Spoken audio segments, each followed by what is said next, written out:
La agencia Atlas era una organización ultrasecreta, financiada por gobiernos de todo el mundo, que se dedicaba a investigar fenómenos paranormales y actividades inexplicables. Su existencia era desconocida para la mayoría, y operaba en las sombras, lejos del ojo público y fuera del alcance de cualquier control. En 1995, tras años de éxito en investigaciones menores, se lanzó el Proyecto Umbra, una de las iniciativas más ambiciosas en la historia de la organización. Este proyecto fue el resultado de una serie de descubrimientos inexplicables en una antigua red de túneles subterráneos en algún lugar de los Montes Cárpatos. Los túneles se habían excavado en épocas prehistóricas, mucho antes de que los humanos tuvieran la tecnología para hacerlo. Según informes fragmentados y encontrados por arqueólogos locales, las civilizaciones antiguas hablaban de esas profundidades como la puerta de la oscuridad. Lo que inquietaba aún más era que no había rastros de ninguna cultura registrada que hubiera vivido cerca de esas zonas.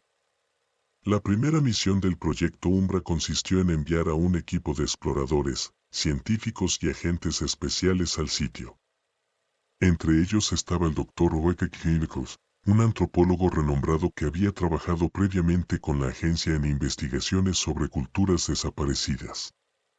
También participaban la doctora Jacques, una lingüista especializada en idiomas antiguos, y Claude Joy, un experto en operaciones especiales con un pasado militar oscuro. El equipo estaba bien preparado y equipado con la última tecnología, incluyendo cámaras térmicas, dispositivos de rastreo, armas experimentales y generadores portátiles de energía.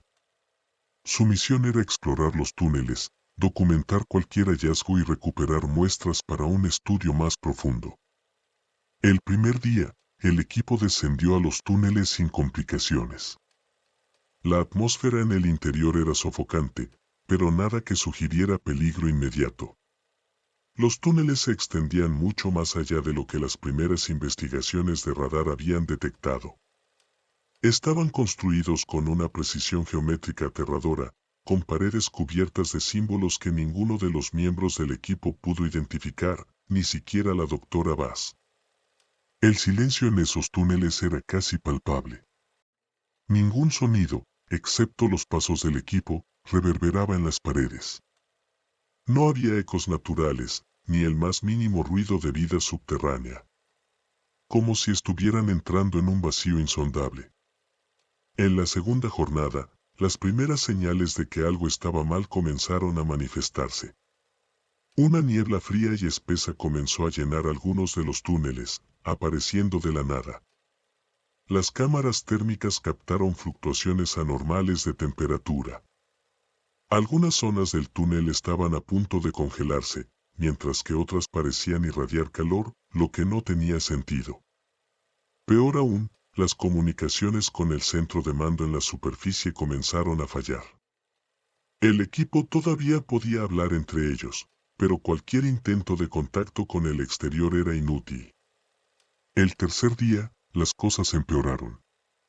Mientras exploraban una bifurcación particularmente profunda del túnel, el equipo comenzó a escuchar voces. No provenían de sus radios ni de sus auriculares, sino directamente de las paredes. Murmullos bajos y distorsionados, que parecían hablados en un idioma antiguo e incomprensible. La doctora Bass, desconcertada, intentó grabar las voces para analizarlas más tarde, pero cada grabación terminaba en estática. Nadie podía explicarlo. Carpenter sugirió que tal vez el material de las paredes estuviera interfiriendo, pero algo más siniestro parecía estar en juego. Al cuarto día, Jock desapareció.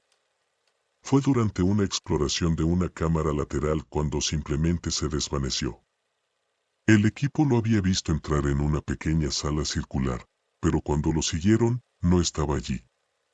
No había salida visible de esa cámara, y ninguna señal en las cámaras térmicas o dispositivos de rastreo. El pánico comenzó a apoderarse del equipo.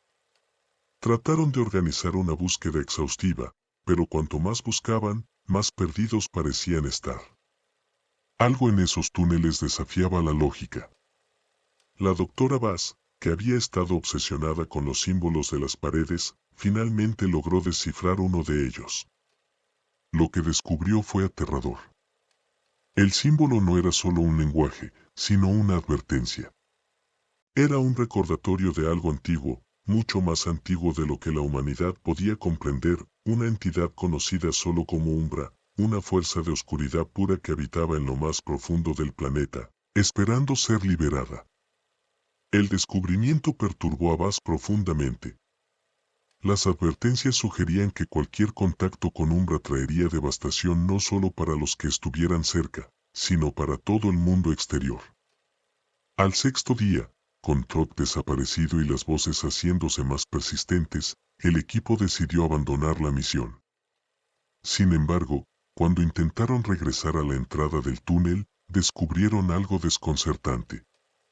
Los pasadizos que habían tomado ya no estaban allí. Era como si el túnel se hubiera reconfigurado, cambiando su estructura de manera imposible. No importaba cuánto intentaran retroceder, siempre terminaban volviendo al mismo punto de partida. El equipo comenzó a mostrar signos de paranoia extrema. Algunos miembros afirmaban ver sombras moviéndose justo en los bordes de su visión. Otros decían que sentían que alguien los estaba siguiendo, pero cuando se volvían, no había nada allí.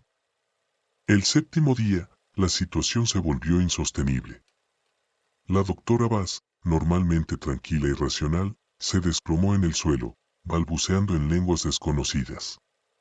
Parecía haber sido poseída por algo de los túneles.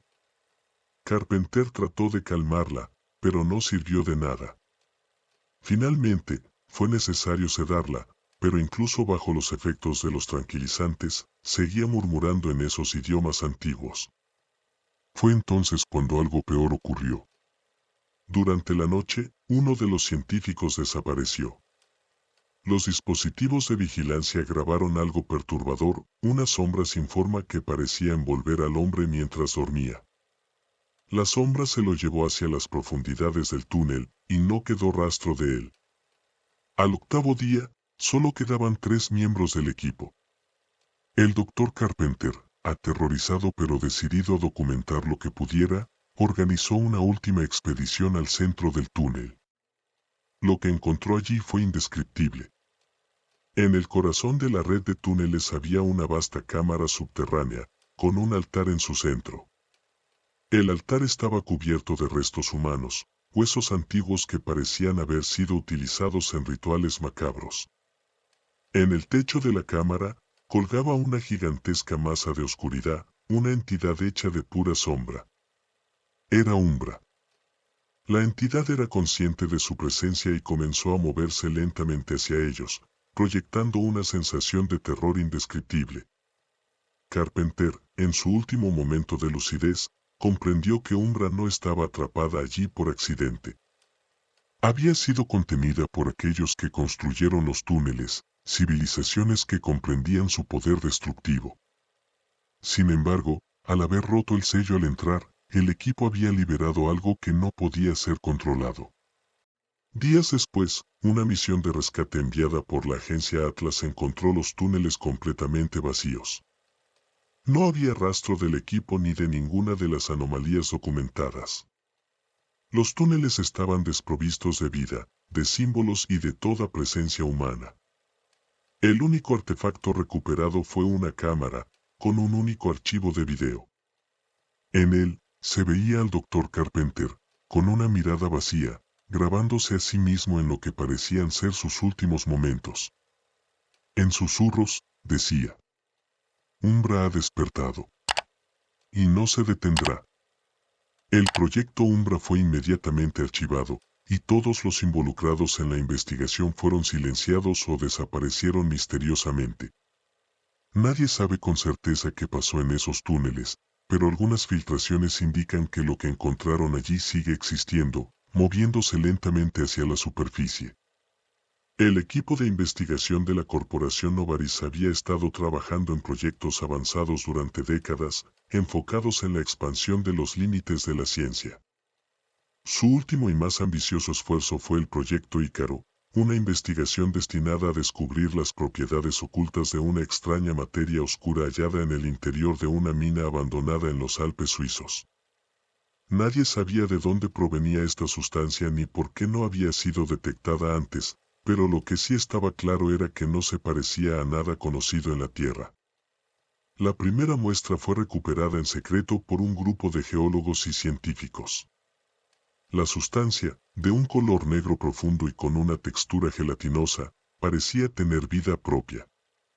Al exponerla a cualquier tipo de luz, absorbía toda la energía, dejando una oscuridad total en la habitación, como si tragara el mismo espacio. El equipo a cargo del proyecto Ícaro estaba formado por los mejores científicos de su campo, el Dr. Julian O'Hoyle, líder del equipo y físico teórico, la Dra. Xnodok, especialista en energía cuántica, el ingeniero Pierre y la psicóloga Ted, cuya función era monitorear la estabilidad mental del equipo debido a la naturaleza perturbadora del objeto de estudio. La instalación donde se llevaría a cabo la investigación estaba situada a más de 2 kilómetros bajo tierra. Fue diseñada específicamente para contener cualquier amenaza, aislada por múltiples capas de hormigón y acero. Sin embargo, lo que estaban a punto de descubrir no podría ser contenido por ninguna estructura física. La primera semana transcurrió sin incidentes. Reinhardt y su equipo observaron que la materia oscura reaccionaba de manera impredecible a diferentes estímulos. Unos días después, comenzaron a darse cuenta de que parecía tener una conciencia latente.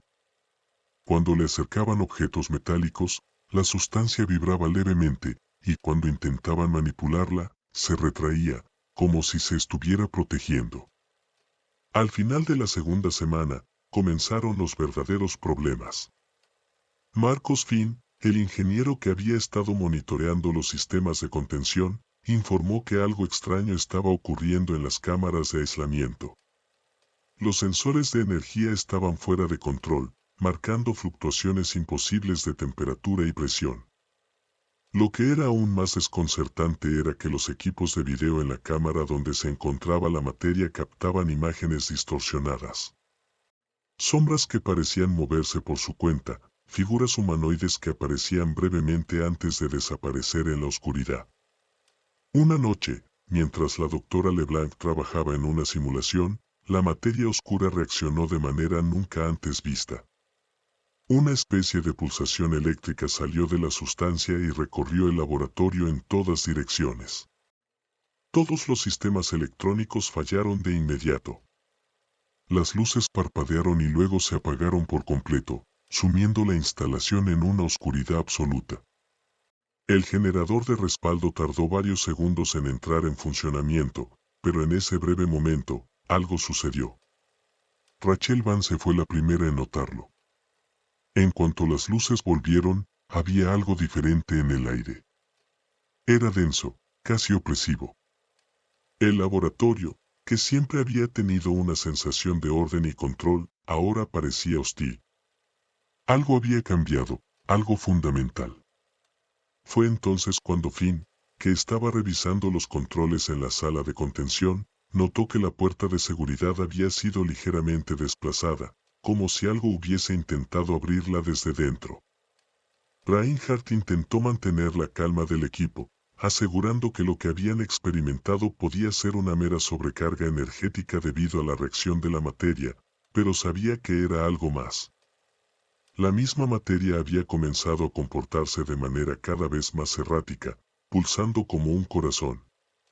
Cada pulsación traía consigo un zumbido bajo, casi imperceptible, pero que, con el tiempo, comenzó a causar malestar entre los miembros del equipo. Al día siguiente, durante una revisión de rutina, la doctora LeBlanc sufrió un colapso repentino. Estaba tomando notas cerca de la cámara de aislamiento cuando, sin previo aviso, cayó al suelo, temblando incontrolablemente. Sus ojos estaban completamente abiertos, pero no respondía. Fue llevada a la enfermería improvisada, donde la psicóloga Vance intentó comunicarse con ella. Lo único que LeBlanc pudo decir, con una voz quebrada y casi irreconocible, fue: «Está despierto». Esa noche, los otros miembros del equipo comenzaron a experimentar pesadillas insoportables. Cada uno describió la misma escena, un vacío interminable, lleno de figuras que se movían entre las sombras, observándolos. En el centro de ese vacío, algo vasto e indescriptible acechaba. No tenía forma definida, pero estaba allí, una presencia que emanaba poder, hambre y odio. A la mañana siguiente, Finn no apareció en la sala de control. Reinhardt fue a buscarlo y lo encontró en su habitación, mirando fijamente a la pared. Al principio pensó que estaba dormido, pero al acercarse, se dio cuenta de que había algo terriblemente mal. Finn estaba murmullando algo repetidamente, apenas un susurro. Reinhardt se inclinó para escuchar. Está aquí, está dentro de nosotros. Reinhardt intentó evacuar al equipo, pero era demasiado tarde. La materia oscura había dejado de comportarse de manera pasiva. En las grabaciones de seguridad, se veía cómo la sustancia había comenzado a extenderse lentamente, como un miasma, tocando cada superficie de la instalación. Lo que antes estaba confinado en una pequeña cámara ahora estaba por todas partes. No era solo materia oscura, se había convertido en algo más, una entidad consciente que estaba aprendiendo. Esa noche, mientras intentaban escapar por el túnel de salida, las puertas automáticas fallaron. Algo o alguien había desactivado todos los sistemas manuales de emergencia. Reinhardt corrió al panel de control para reiniciar el sistema, pero cuando llegó, la sustancia ya había tomado la sala. Se movía con una lentitud inquietante, envolviendo las consolas, los cables, y luego algo más, una forma vagamente humana que emergía de la masa. No tenía rostro, pero se podía sentir una mirada fijándose en él. Antes de que pudiera reaccionar, escuchó un grito desde el fondo del pasillo. Era Vance, la psicóloga. La encontró luchando por abrir una puerta, sus ojos llenos de terror. Al otro lado de la puerta, la sombra se arrastraba hacia ella, lenta pero inevitablemente. Mientras Reinhardt intentaba ayudarla, la sombra alcanzó a Vance, y en un instante, desapareció. Todo rastro de su existencia fue borrado en un suspiro de oscuridad. Reinhardt y los pocos sobrevivientes que quedaban se refugiaron en la sala de comunicaciones, su única esperanza de contacto con el mundo exterior. Sin embargo, cada intento de transmisión fallaba. La señal estaba siendo interferida por algo que estaba controlando las propias ondas electromagnéticas. En su último intento desesperado, Reinhardt logró enviar un mensaje, solo un fragmento de lo que había sucedido. Antes de que la entidad lo reclamara, el mensaje final que llegó a la superficie fue críptico, pero suficiente para sellar el destino de la instalación. Estamos perdidos. No es solo una sustancia.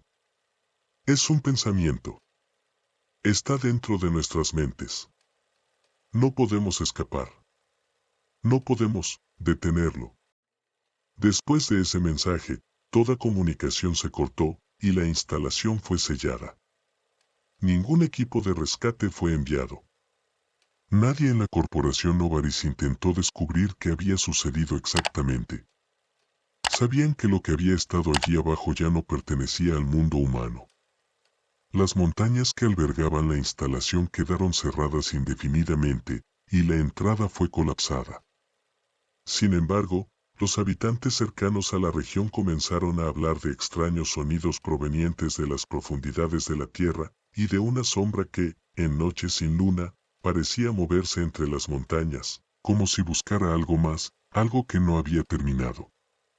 El Instituto de Investigaciones Enológicas, conocido como 9, había sido durante décadas una autoridad mundial en el estudio de fenómenos paranormales. Sin embargo, su última expedición, dirigida por el Dr. Jack Reed, un científico respetado y excéntrico, rompió todos los límites de lo conocido. Bristow estaba obsesionado con la teoría de convergencia dimensional, una hipótesis controversial que afirmaba que existían otras dimensiones superpuestas a la nuestra, accesibles a través de puntos de ruptura en el tejido de la realidad. El punto de partida fue un descubrimiento extraño en un bosque remoto de Rusia. Un pequeño pueblo llamado Belij Bereg, en medio de una vasta tundra, había estado reportando extrañas desapariciones, acompañadas de luces brillantes en el cielo y fenómenos inexplicables. Las autoridades locales no tardaron en contactar al noveno, pensando que, tal vez, un fenómeno geofísico estaba detrás de los extraños eventos. Cuando Bristow y su equipo llegaron al pueblo, lo encontraron prácticamente desierto. Las casas estaban vacías, los caminos cubiertos de maleza, y no había señales de vida, como si los habitantes hubieran desaparecido de la noche a la mañana. En el centro del pueblo, encontraron algo aún más desconcertante, una serie de símbolos grabados en el suelo, un patrón intrincado de formas geométricas que no correspondían a ninguna cultura conocida. Estaban dispuestos en un círculo perfecto, como si hubieran sido creados con precisión matemática imposible. Bristow, acompañado por su asistente Jake, el físico Kietilsevi, y el técnico de comunicaciones Víctor Morozov, comenzó a investigar el origen de los símbolos. Una teoría preliminar sugería que los grabados eran algún tipo de puerta o marcador, pero hacia qué o quién, no podían decirlo. Bristow, convencido de que esta era la prueba de su teoría de convergencia, decidió montar un campamento en el centro del círculo y comenzar a realizar mediciones. Los primeros días transcurrieron de manera inquietantemente tranquila. El equipo no detectó señales anormales más allá de una ligera perturbación en los campos electromagnéticos. Sin embargo, a la tercera noche, comenzaron los verdaderos problemas.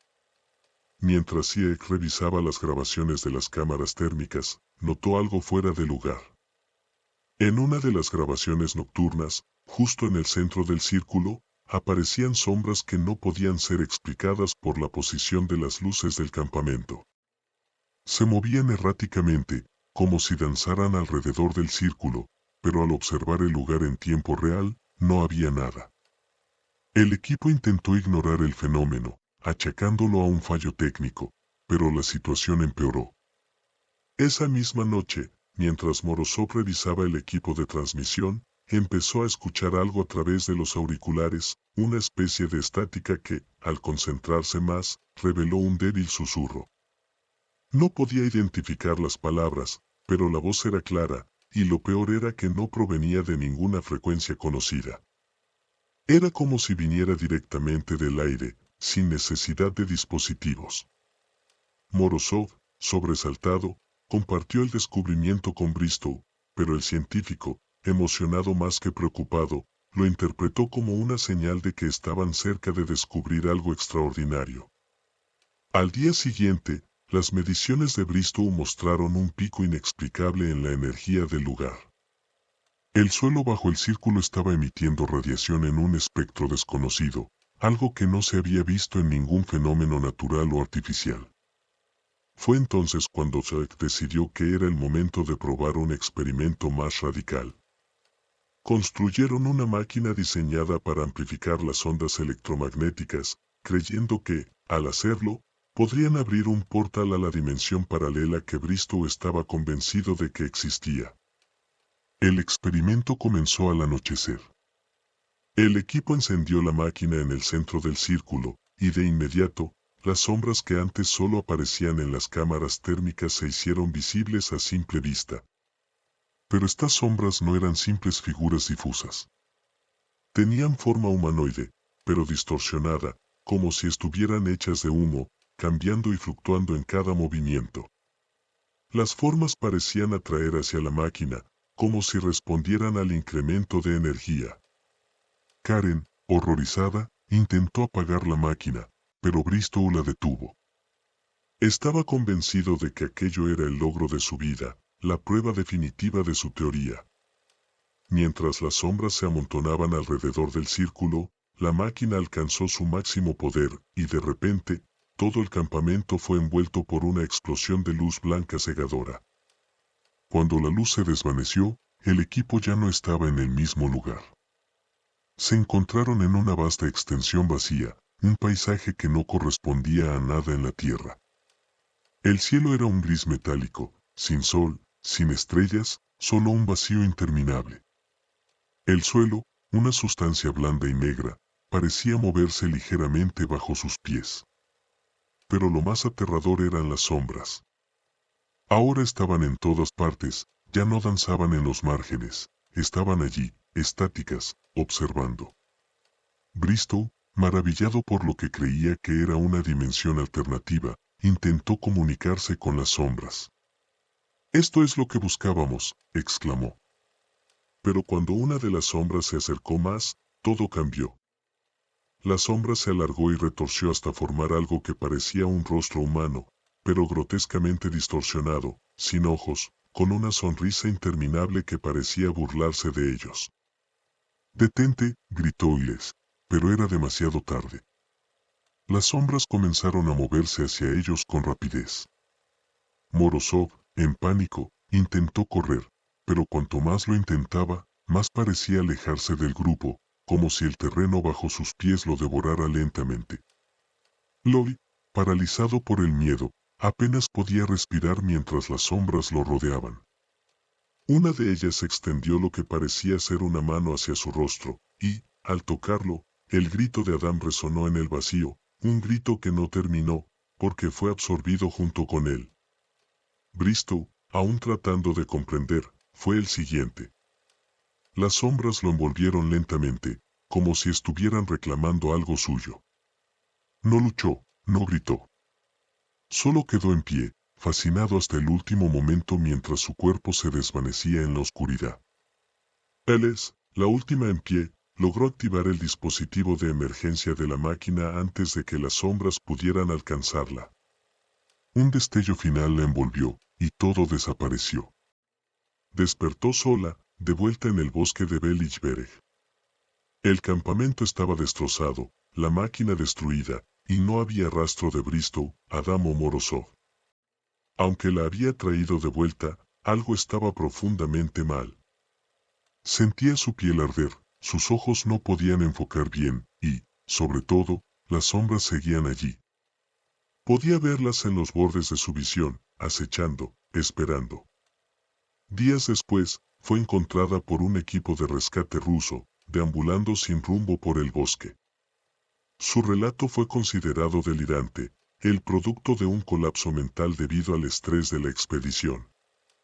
Fue llevada de vuelta a Moscú, donde fue ingresada en un hospital psiquiátrico. Lo que nadie supo es que ella nunca dejó de verlas. Las sombras estaban con ella, en cada rincón oscuro, en cada reflejo en una ventana. Y cada vez se acercaban más.